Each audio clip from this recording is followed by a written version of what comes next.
Popular ZANU-PF apologist DJ Masomere was caught on video that is widely circulating on social media while telling innocent villagers that President Emmerson Mnangagwa was voted to be the chairperson of the Southern African Development Community Sadc.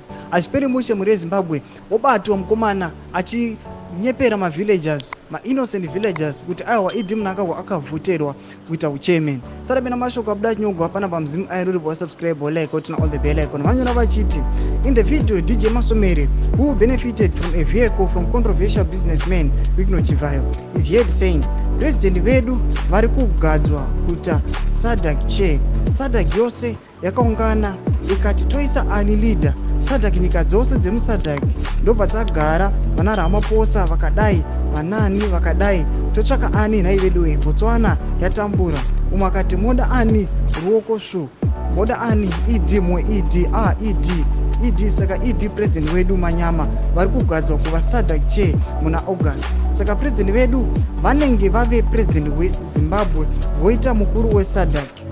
Ndinenge ndava MC wa president na MC weSadc Said Masowere. Ndo mashoko ari kubuda panapa achiripotewa zvinzi aiwa mukomana uyu ari kufambisa mafosos kungadai kune dzimwe nyika ataura nhau dzekunyepa dzakadai angadai aswera asungiwa paniya kuti tiri munyika yeZimbabwe vakomana vakadai so aitobva apa pantu anobhulesewa.